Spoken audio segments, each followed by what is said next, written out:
सुशासन बाबू के राज में और डिप्टी सीएम के जनता राज में पटना में, बिहार की राजधानी पटना में दिन दहाड़े पुलिस कांस्टेबल को गोली मार दी गई। नमस्कार, मैं प्रिंस कुमार सिंह और आप देख रहे हैं पॉजिटिव इंडिया। आपको सबसे पहले बताते चले कि दरअसल अभी जो बिहार में जो स्थिति है, इसे देखकर तो कभी कभी ऐसा लगता है और लोगों का ऐसा कहना है कि इससे अच्छा अंग्रेजों का शासन था, मुगलों का शासन था, जहां पर ऐसे दिन दहाड़े जनता की सुरक्षा करने वाले ही असुरक्षित नहीं रहते थे। दरअसल आपको बताते चले कि बिहार के राजधानी पटना के पत्रकार नगर थाने का ये मामला है, जहां पर दिन दहाड़े वाहन चेकिंग के दौरान एक पुलिस कांस्टेबल को अपराधी गोली मार देते हैं और वहां पर दर्जनों की संख्या में पुलिस वाले मौजूद रहते हैं और अपराधी जो है वो पुलिस कांस्टेबल को गोली मार करके, घुटने में गोली मार करके आराम से फरार हो जाता है और पुलिस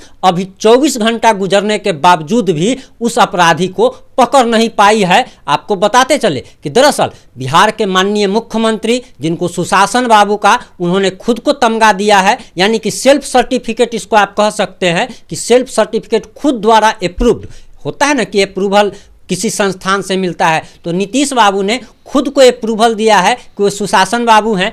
वहीं डिप्टी सीएम तेजस्वी यादव ने खुद को अप्रूवल दिया है कि उनके शासनकाल में बिहार में जनता राज है और उनके शासनकाल में ऐसा हो रहा है। इस पर लोगों का कहना है कि नहीं चाहिए ऐसा जनता राज, नहीं चाहिए ऐसा सुशासन राज जहां पर पुलिस ही असुरक्षित है। पुलिस को जनता की सुरक्षा के लिए नियुक्त किया जाता है। पुलिस का काम क्या है कि अपराधियों को पकड़ना, जनता को सुरक्षा देना। लेकिन जिस राज्य में पुलिस ही सुरक्षित नहीं है, जहां दिन दहाड़े दर्जनों की, अब सोचिए कि जहां पे वाहन चेकिंग चल रही हो, वहां पर दर्जनों पुलिस के जवान मौजूद रहते हैं और वहां पर अपराधियों का दुस्साहस जरा देख लीजिए कि ये राजधानी पटना की घटना है, राजधानी पटना की घटना है। और जिस पत्रकार नगर थाने का ये मामला है, वहां से महज कुछ किलोमीटर की दूरी पर मुख्यमंत्री आवास है, कुछ किलोमीटर की दूरी पर एसएसपी का आवास है, कुछ किलोमीटर की दूरी पर डीएम का आवास है, महज कुछ 100 मीटर की दूरी पर मंत्रियों एवं विधायकों का आवास है। रूप से जिस तरह से दोनों अपराध कर्मी जिनके पास पिस्टल थी, तो ज़रूर किसी घटना को ही अंजाम करने के लिए जो है वो लोग घूम रहे होंगे और उसी लिए अभियान भी चल रहा था। सभी थाना क्षेत्रों में आज सुबह से अभियान चल रहा था। हल्की क्राइम मीटिंग में तय हुआ था कि प्रत्येक दिन इस तरह से जो भी इस तरह से अपराध प्रभावित क्षेत्र है, विशेष रूप से जहाँ महिलाओं के गले से चेन छीनने की या मोबाइल या पर्स छीनने की घटनाएं प्रतिनिधित हो रही थी, ऐसे सभी क्षेत्रों में ऐसा अभियान चलाए जाने का निर्देश दिया गया था। कोई संदिग्ध कोई पकड़ा गया है कि नहीं, इस घटना से रिलेटेड कोई संदिग्ध नहीं, लेकिन सुबह से पत्रकार नगर थाना क्षेत्र में जो अभियान चल रहा था उसमें 4 बाइक और 6 लड़के जो है वो पूछताछ के लिए थाना लाए गए, उनका सत्यापन किया जा रहा है। हाँ, एसडीपीओ सदर जो है उनके नेतृत्व में लगातार जो अपराधियों के भागने की दिशा है उसमें कई अलग अलग टीमों द्वारा सीसीटीवी फुटेज का अवलोकन किया जा रहा है और उनके भागने के रास्ते की पहचान हो गई, उनकी गिरफ्तारी का प्रयास चल रहा है। यहाँ की घटना है सर?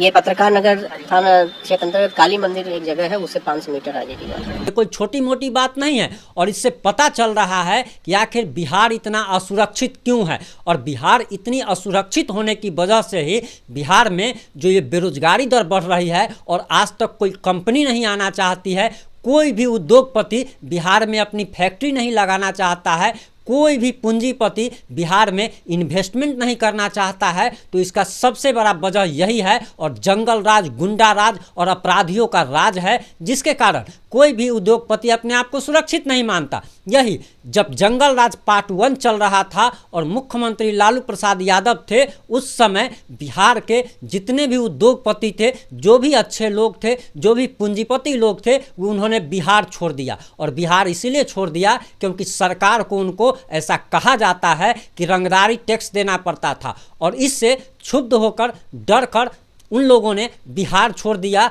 और आज 30-33 सालों से, लगभग 33 सालों से बड़े और छोटे भाई ने दोनों ने मिल करके बिहार को कंगाल बना दिया, बिहार को अपराधियों का राज बना दिया। और यहाँ पर अपराधियों का दुस्साहस इतना ज़्यादा है कि आए दिन बिहार में पुलिस वाले मार खाते हैं। हम उतनी घटना आप लोगों को बता तक नहीं पाते। अभी 3-4 दिन पहले भी ये घटना सामने आई थी, यानी कि महीने में कम से कम मिनिमम 5 से 7 ऐसी घटनाएं सामने आती है जहां पर पुलिस को दौड़ा दौड़ा करके पीटा जाता है, खनन विभाग के अधिकारियों को दौड़ा दौड़ा करके पीटा जाता है। और इसी से क्षुब्ध होकर लोगों का कहना है कि इससे अच्छा मुगलों का शासन था, इससे अच्छा अंग्रेज़ों का शासन था।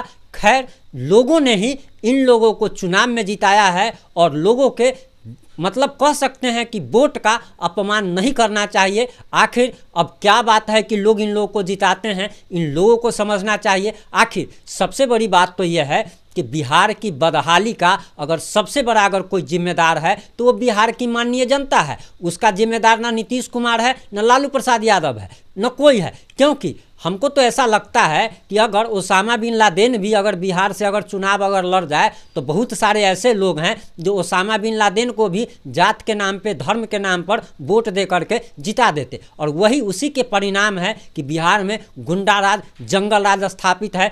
लोग अच्छे लोगों को चुनाव में वोट नहीं देते, अच्छे लोगों को जिताते नहीं हैं, और जो खराब लोग हैं, जो गंदे लोग हैं, जो माफिया हैं, जो गुंडे हैं, उन लोगों को अब बिहार में एक प्रचलन क्या है, वो नया प्रचलन बिहार से शुरू होकर देश के अनेक राज्यों में भी फैल चुका है। आपको बताते चले कि दरअसल जितने भी गुंडे थे, जो लोग भी क्रिमिनल थे, तो अब क्रिमिनल का क्या हो रहा है कि क्रिमिनल का मौत जो है वो गोली से ही होता था। तो क्रिमिनलों ने दिमाग लगाया कि आखिर हमारी मौत गोली से क्यों ना हो और हम अपने ब्लैक मनी को व्हाइट मनी कैसे करें।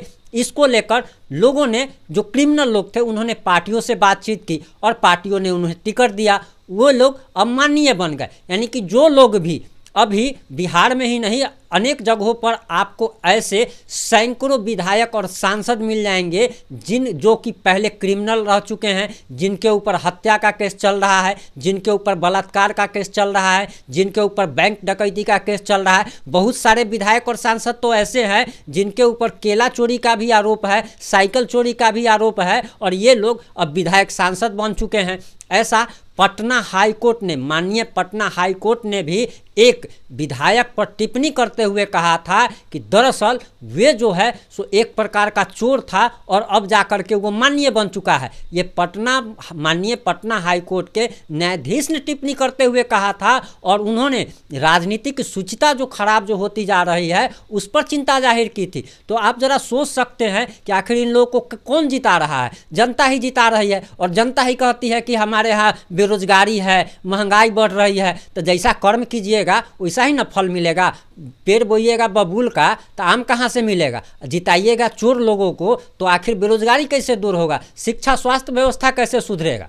तो ये सबसे बड़ा अगर कोई दोषी है तो जनता दोषी है। जुड़े रहे हमारे साथ। अगर हमारी बात से सहमत हो तो चैनल को सब्सक्राइब कर लीजिएगा, पेज को फॉलो जरूर कर लीजिएगा। जय हिंद, जय भारत, जय जय बिहार।